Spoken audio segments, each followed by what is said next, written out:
Well, good morning. What a beautiful day. Great to be in Sarasota.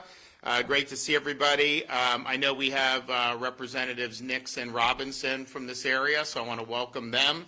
We also have the Insurance Commissioner for the state of Florida, Mikey Yaworsky, is here. And we've got some very interesting announcements today. So I think a lot of people have seen over the years, various things. I mean, we talk about groceries, we talk about all these things that have been more difficult, and this is going back really 4 or 5 years now. You've seen the run up, really the COVID, the spending, the printing of money, the supply chain, all these other things contributed to a lot of different things. Well, one of the things that has been the most difficult nationwide has been increases in auto insurance premiums. Florida has had kind of a difficult history of this over the years. Part of its demographics, part of its driving ability and problems on the roads, but part of it was the legal environment where Florida was really a litigation, was considered a litigation hellhole by a lot of folks,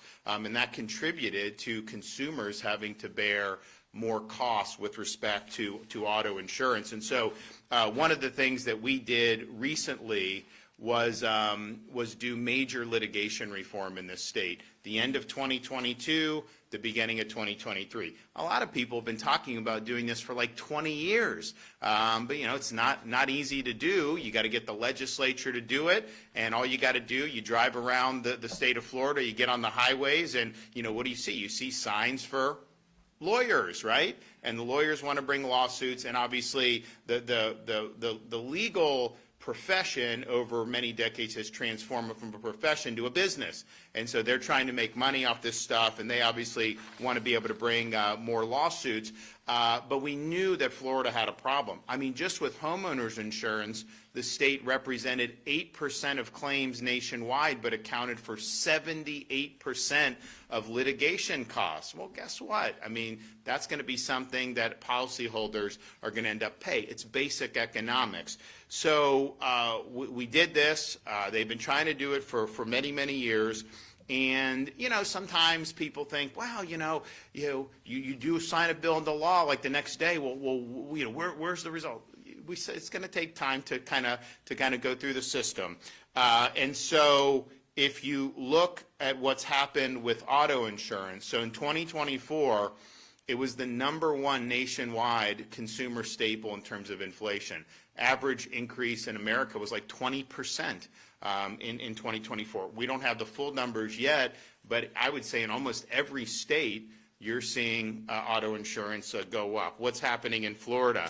For 2025, the top 5 auto writer insurance groups have averaged 6.5 reduction in rates. And that includes Allstate 7% decrease, Liberty Mutual 5%, State Farm 4.7%. But honestly, a lot of them are filing more and likely to go down even more. So stay tuned for that. So 78% of our auto market are the top 5 companies. And they are seeing, reduction. And part of the reason they're able to do that is because you have seen a decline in litigation expenses almost really immediately from when the 22-23 reforms were put in. That means that they obviously are not having to expend as much on the administrative stuff. And so what ends up happening? Well, Florida, we have different regulations in these different, and so they're private companies, obviously, they make decisions, but there is a regulatory framework.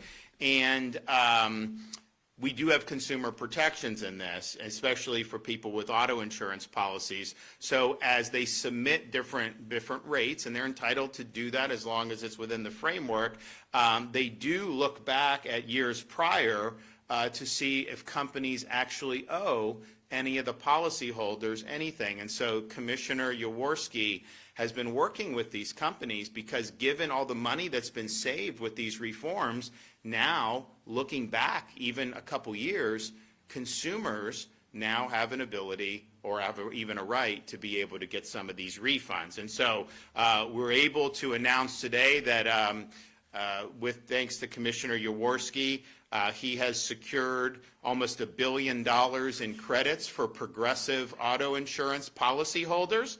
And so the savings that we've seen because of the litigation reforms now means they are going to be giving you, and it depends on how long you've been with Progressive. You've been with Progressive this whole time, you're going to get a bigger rebate, and it might be a check, it might be a credit on your bill, but the average across Florida policyholders is going to be a $300 rebate, and that's just for Progressive.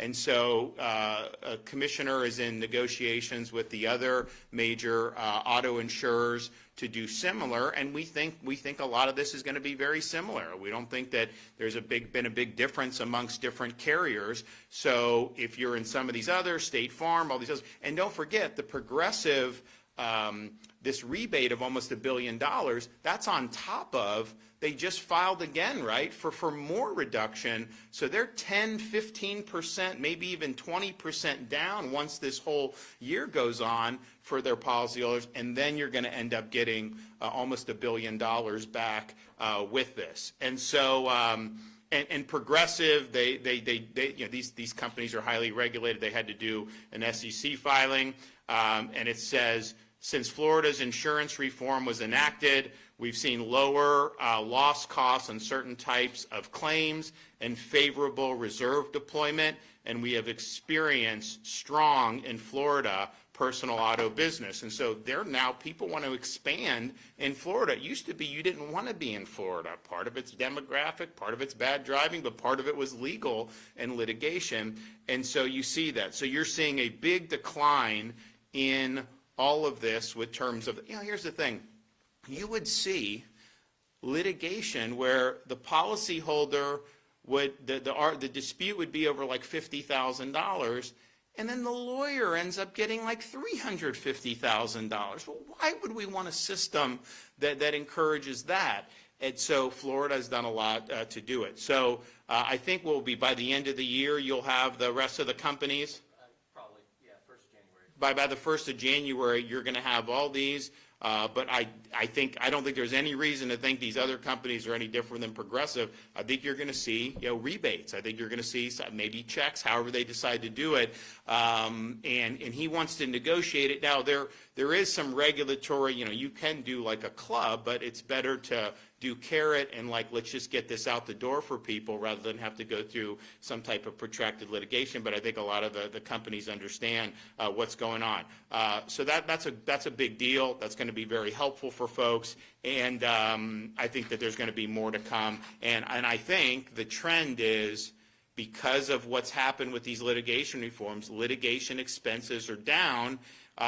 That's why they're now filing even more rate reductions, because they see that and they're doing it. So, and it puts the consumer in a good spot, because if Progressive is down 15%, whatever, and you have a different, well, you could try to get, and then you go to there, go the other way. That's really puts the consumer, I think, in a much better spot than they have been in previous years. And I think that they're all going to be, basically, if they want to keep business. I have some people telling me, like, oh my gosh, first time I got declines in auto, I got this and that. A lot of people were happy. Then some people were like, I didn't get a decline. I have the same. And I was like, well, did you shop around? They're like, no. I was like, well, shop around. Oh, yeah, you're right. I got it. So I think that that's going to be good news. I think that's going to continue. So that's on the auto, and we're really excited about the prospects there.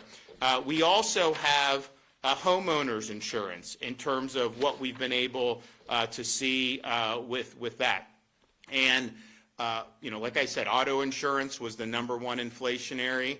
If you look around the country, sometimes you don't, the way it's portrayed, locally, huge increases across the country. In fact, a lot of companies have left California, they've left Midwest. They're not even offering policies in some of these parts of the country. And I think part of it is because they had the approach of, they were going to dictate here, dictate there. No business is forced to do business. Like, they can just decide not to, right, if it's not a good environment. So they've not done well. So we've been able to do the major reforms with respect to homeowners insurance. And so the result has been we now have, let's see, I got these here. Okay. So if I don't quote the statistics right, someone will say something.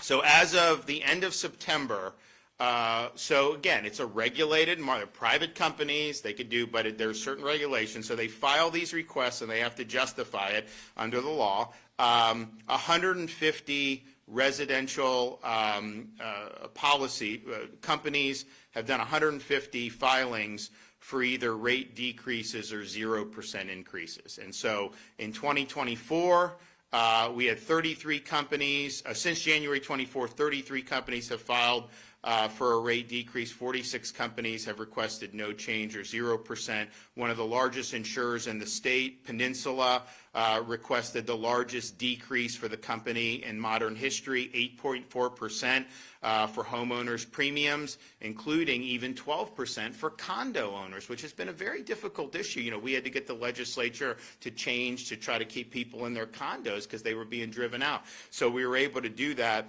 which is really good. So the 30-day average that Mike's office is getting for homeowners rates is down 1.3%. 180-day average fell. You know, a year ago it was still going up. You know, now it's down over the last 6 months all in, and it keeps getting more where they're doing more and more reductions. In 2024, Florida had the lowest increase in the nation for homeowners. So just understand what's going on around the country. I mean, you know, it costs a lot more to replace a roof today than it did 5 years ago. That's not limited to Florida. That's true everywhere because of the inflation. And so our average increase statewide in 2024 was 1%, and it was 15, 20, 30% in some other parts of the country. We now have, since these reforms were passed, 17 new companies are now operating in Florida, and so they're bringing capital in and they're offering policies. That's brought in more than $57.4 million in new policyholder to support additional growth in the state's property market. If you actually see in Florida, more people now are on private insurance than they were 5 years ago. Less people are on Citizens, which is the last resort, you know, backed by the state. And honestly, like if something really bad happened, people say, well, maybe the taxpayer would bail out. But even short of that, Citizens under the law has the right to assess every policy in the state. So you could just be like renting a condo in Sarasota and you could get assessed by Citizens. I mean, it's incredible. So we obviously don't want that to happen. I mean, can you imagine what it would be like to get an assessment for something you have nothing to do with? And so we obviously want to prevent that from happening. Now, knock on wood, I mean, there is a storm kind of in the Caribbean, south of Cuba and Jamaica. Most people are saying there's not going to be any impact in Florida, but who knows, right? I mean, these things can shift, so we're watching. But we are getting towards, you know, as you get into the end of October, we're still in hurricane season. The chance of having a major after that goes down a lot. Doesn't mean it's 100%. But if we do get through this without any major impacts, I think Mike's assessment is that you're going to see these companies continue to do rate decrease in their filings. And when you have these new companies, you have an ability to try to get a better bargain. So these are difficult issues because there's a lot of moving parts, and our state just has to deal with certain things, whether it's the auto situation, you know, dealing with the demographics, dealing with the driving, or when you're dealing with homeowners, dealing with the risk. And being a peninsula that's sticking out in the middle of a tropical part of the country, you know, you are just going to have less risk from a storm if you're somewhere in the interior of the country. Now, they have other risks, tornadoes, whatever. California, they have things like earthquakes. We have the hurricane risk. And so when you have a period where you've had 6 majors in 7 years, you know, that's something that obviously is significant. But I would say, you know, we had 2 majors last year, 3 total. If you were 2 years ago and someone said that was going to happen, everyone would have said that there would be no more, that every company would go under, that it would be all government, and that's what people would have predicted. And that's been the opposite that's happened. You're seeing these rate filings go down, even though you had 3 storms last year.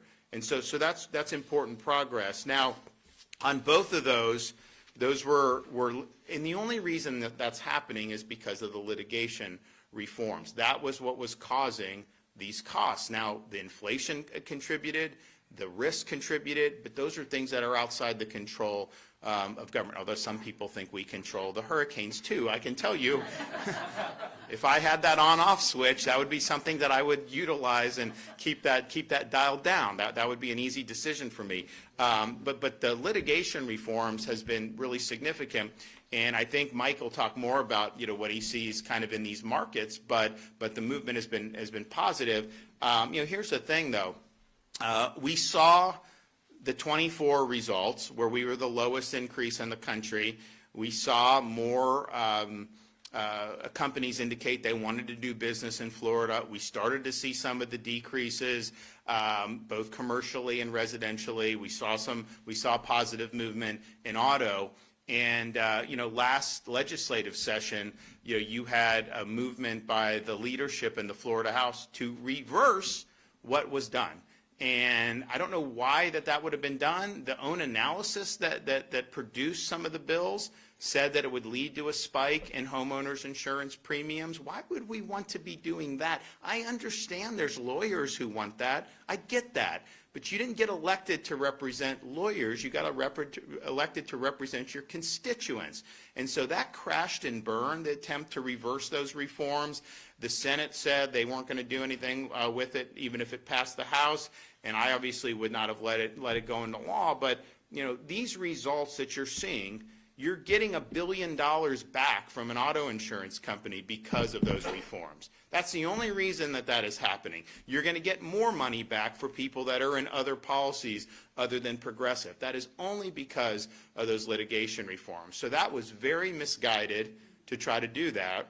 It didn't work. It crashed and burned. But going forward, I think we got to make sure that we continue going on the course where you've seen measurable results. And also with that in mind, when we were, it was hard to get all the reforms done.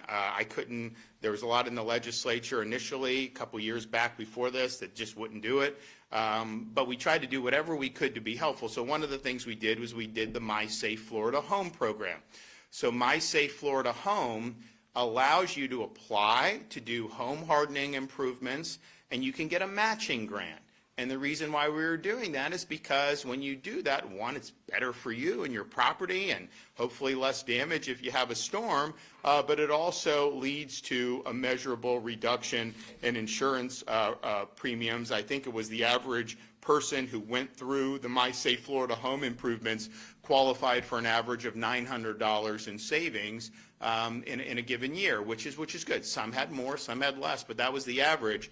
And so we did it. It was very successful. So then we did it again, and I think we did it maybe a few years leading in. So then we got to 2024, the budget, and it had money in it, and people got on a waiting list because the funds ran out. So you ended up having these hurricanes.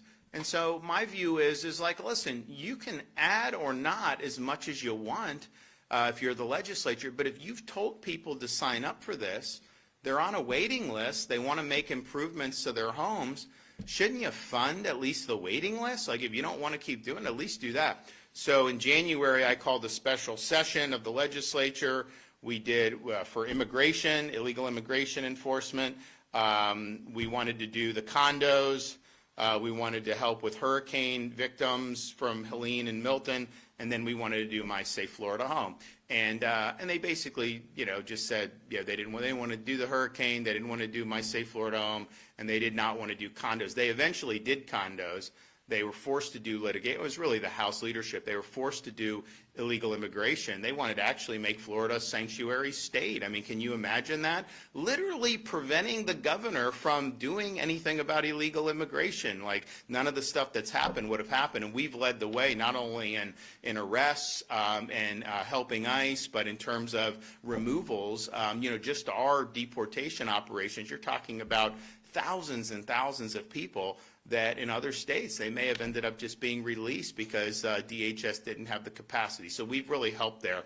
But my view on the My Safe Florida Home is if they're on the waiting list, we're January of 2025 at the time, why not clear the waiting list, at least in the areas where you had damage from Milton and Helene?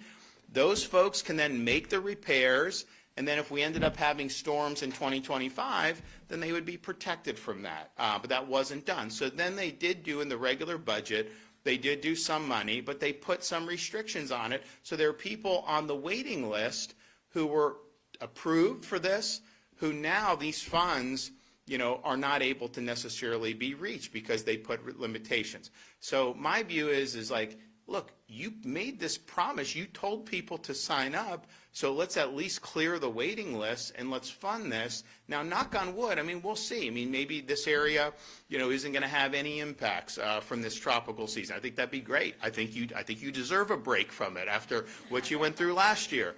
So hopefully, but man, why don't we do that? So I think my Safe Florida Home, it's not like it's, there's a lot of different things that happen, but this is something that has made a difference. And especially when people were really struggling during those many years, if we can help to make their property better, but then also get them rebates, that's something that I think we need to do. So hopefully we'll be able to get that done in the upcoming year. Well, what I want to do is make sure that people have that so that they can finish the improvements in time for next hurricane season. To drag it out, I don't think makes a lot of sense. And so that is an important thing that we do to be able to bring relief. So all told, I'm really excited about this announcement with Progressive. I think people being able to, we're so used to going to like the grocery store and like sticker shock or this or that, to actually get money back. That's a really, really good thing. And it's attributed to the reforms that have been enacted in Florida. And we want to see, I know Mike's going to work with all the other companies to get that statewide across all our carriers. I don't think there's a single carrier that's not going to probably be triggered, where these refunds aren't going to be triggered based on what's happened in terms of saving. So you end up having Progressive folks, policyholders, that's happening. More will happen. But then we also think they're going to be further reducing rates as we get through the balance of this year and into next year. So all told, that's great progress. So Mike, you want to come up and expand?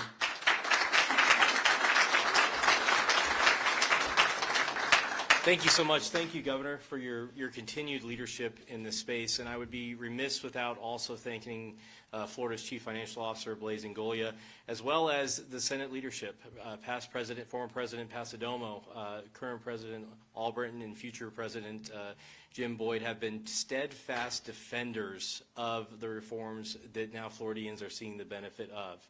And I can tell you personally, day in and day out, it is not always the most pleasant experience to be the one that is deciding whether or not to raise rates. But the news over the past few years has been tremendous, and it is accelerating and it is increasing due to the reforms that were put in place.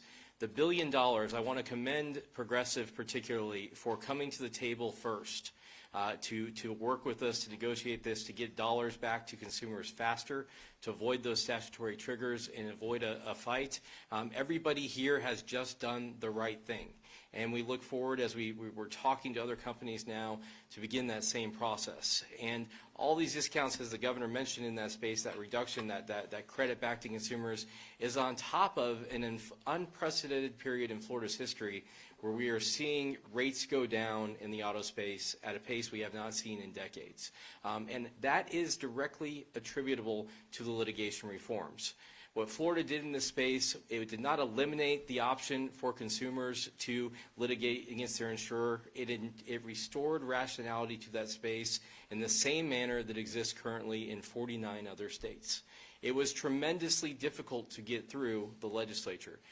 The governor worked for multiple years with the Office of Insurance Regulation, with others, to move that ball forward. I don't know if there's another governor that could have done it, frankly, but it has been a tremendous success. And at the same time, we're not just leaving consumers in the lurch. We are moving forward on, at the same time that tort reform was passed, insurer accountability was passed. And so that includes tremendous new resources for the office that we have put to use in ensuring that insurers are acting appropriately following claims. So far this year, we have closed over 100 investigations into insurer activity. We've closed dozens of market conduct examinations. We've fined insurers more than in the past decade, in this past year. And we have returned over, on top of these other things, where we've identified issues where consumers should have been paid more or a different amount, we've returned that in the form of restitution to consumers to ensure that they are made whole. When a catastrophe strikes, it is often the worst day of a consumer's life. When they've lost their home, when they have nowhere to place their family, when they're not sure about the future. And the promise of insurance is that they will be there to make those consumers whole. And we're going to continue to be on the back end making sure that those companies are doing the right thing. We'll continue to ramp up accountability smartly so it doesn't scare off competition, but ensures that we have a vibrant marketplace that our consumers can rely on. On the property front, the governor mentioned Florida had the lowest increase in the cost of property insurance in the country last year. And I expect it to be a similar trend this year.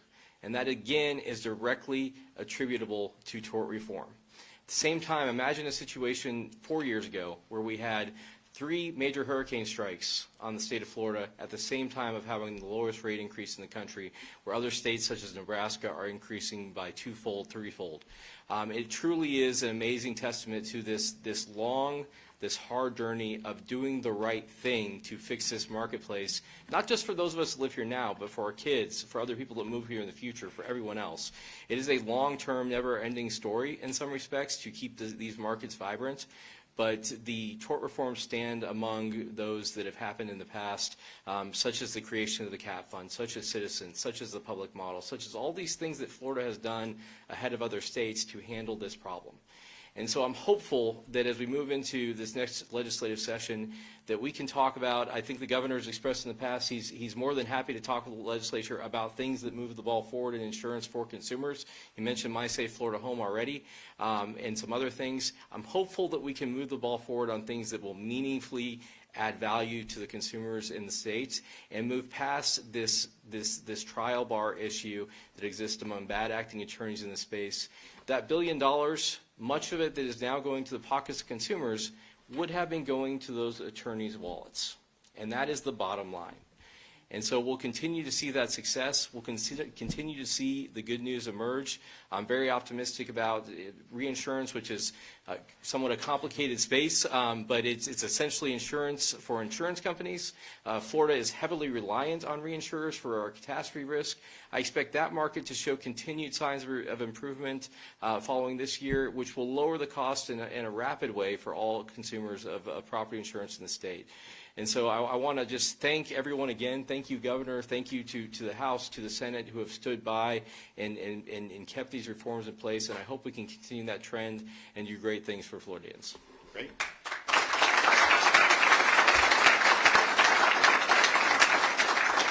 And so the reinsurance, because I didn't mention that, it was down for after June. What was it, down like 6%, 10%?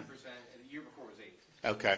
Yeah, so I mean, this is just, these companies have to buy reinsurance, right? And so when reinsurance spikes, and again, it's not just like, the reinsurance is much more than just Florida, but Florida plays a huge role in reinsurance. And because of the reforms, the reforms that were done at the end of 22, the reinsurance they said was going to go up a lot more. It still went up. But when they saw the reforms, the increases were less than what they had thought. Now you're starting to see decreases, and likely we'll continue to see more of those decreases, which just makes it more economical to be able to offer different policies. So very complicated subject, especially when you have a very complicated market like Florida. But those trends are undeniable, and I don't know what share off the top of my head Progressive has of the auto market in Florida, but $1 billion is significant, and if these other companies are doing something similar, that's going to be a lot of breath of fresh air. And as Mike said, do you want that refunded to you as a policyholder or funneled to lawyers and put in there? I mean, like, is that even a debate? I mean, of course, what we're doing is the right thing to be able to get done. So thanks for everybody that's been involved in it, and thanks for Mike for leaning in and getting the negotiation done. And I know hopefully over the coming weeks and months we'll have more great news in terms of some of these companies also doing the refunds for their consumers. All right, we got any questions? Governor, you had any issues with Sheriff Chad Conister and the testing scandal that's going on over at ACSO? I am not up to date on that, so I'll reserve comment. Governor DeSantis, I was going to ask, how do you think working with Senator Jim Boyd as Senate President will help, especially since his background is based so much on insurance? Well, I think Jim's been a great ally to our administration. I think he's done a great job representing the people of this region. And on this issue, he probably knows as much or more than anybody in the Florida Senate. And when all this stuff was being pushed earlier this year to unravel the hard work, I mean, he was very much steadfast against doing that because he understands the issues and he saw the trends that were happening, and the worst thing you could do is reverse the trends. And it was interesting, when we did the reforms, we didn't want to be in a situation where, like California, they're leaving, right? The companies leave. They're leaving other states. And because then the consumer, if you only have one option, you have your defense against prices rising is a competitive market, right, as a consumer. Because, if you only have one monopolies doing it, well, then it's hard. So that's your defense. And we didn't want to be in that situation. Well, we saw the companies were interested when we did the reforms, but some of them said, well, we're worried that it may get reversed. I'm like, how is it going to get? I did not honestly believe they would try to do this earlier this year. I was really surprised. But I think now that really crashed and burned, I think people have a lot even more confidence. So I think that we've had a lot of companies come in, but I think you could even see even more attraction to the Florida market. And look, we can't, all the other stuff with Mother Nature we can't control. But the reality is we had 10 years where we had no impacts, right, for hurricanes. And if we can get through this year, that'd be great. But man, imagine if we get on a run. We'll prepare to get, but if you get on a run on that, I mean, you're going to be in really good shape with all that. So I think Jim's been great on this and on a lot of other issues, and he's going to do a really good job as the president of the Florida Senate. Yes. Can you comment on the Schools of Hope legislation and some Sarasota County school board members' concerns that'll impact negatively district resources? I don't think that's true. So I think what he's talking about, so we did the Schools of Hope to really attract charter operators in areas that are very poor performing. And one of the aspects of that was if there's excess space in these school buildings, that the charter operator could use that excess space and then do a program. So we brought Success Academy down from New York City. So Success Academy, now Florida is favorable to school choice. New York is not, right? So Success Academy has gotten into the city in very difficult areas, going against the unions, going against the politicians, and they've had really significant success. And so when we started talking to them about coming, their view is, we're going where people say it can't be done. That's what they want to do. And so being able to provide operators like that some existing infrastructure that's not being utilized, makes economic sense, but it also helps attract folks to come in and do it. So I understand, why they're saying that. I don't think ultimately the critique is valid, and I think it's going to make a real difference. So they're starting in Miami, but their goal is to go to as many spots around Florida as they can in area. Now, we have more school choice than anybody in the country. So we have 500,000 plus kids on private scholarship, 400,000 plus in charter programs. Within school districts, we have over probably 750,000 at a minimum that are exercising choice options within their school district. When I was growing up, wherever your school was, I was Dunedin, I went to Dunedin High School, and that was that. There may have been some limited magnet, but it really has gone much different. So that puts the parent in a great spot because regardless of income level, you know you have an option for scholarship. You know you have an option for charter. And these charter school folks, they're not entitled to any students, right? They have to convince parents that you should send them to the charter school. And we have some of the best charter schools in the country as a result of that. But if those schools aren't doing the job, then parents are going to choose to go elsewhere. And I think what our school districts have had to do is they've had to innovate. They've had to offer more choices to parents. You know, Miami-Dade, top performing urban school district in America, they have 70+% of their students do not attend their local neighborhood school. They're in magnet programs, they're in charter, they're in all these other things. So I think that formula has proven to work. And interestingly, if you take just our charter population, which is over 400,000 students, that'd be more students than probably a third to a half of U.S. states would have in their total K-12 system, because Florida's obviously a big state. And the charter students, you know, are disproportionately low income compared to Florida as a whole. If you took their performance, they would be one of the top 5, and if they were their own state, they would be one of the top 5 performing states in this country on these charter programs. And that's before you even have like a Success Academy. So I think it's going to work out well, and I think it's just going to provide more opportunities for folks, but particularly for people, you know, even with all our choice, even if all the success with the charter, you know, there's still kind of a view, it's like, well, some areas you're never gonna get. And I think Success Academies, their view is no, we can do well anywhere. Kids just need the right tools to be able to realize their God-given potential, and that's what we want to see for everybody. Yes. There's been some concern about charter schools, if they do take over a public school that doubles as a hurricane evacuation center, that they won't be giving those services. No. So, listen, when you're in Florida, you're on the team when it comes to the hurricane stuff, right? Like, we're just not gonna like you will be on the team. That's not gonna be an issue.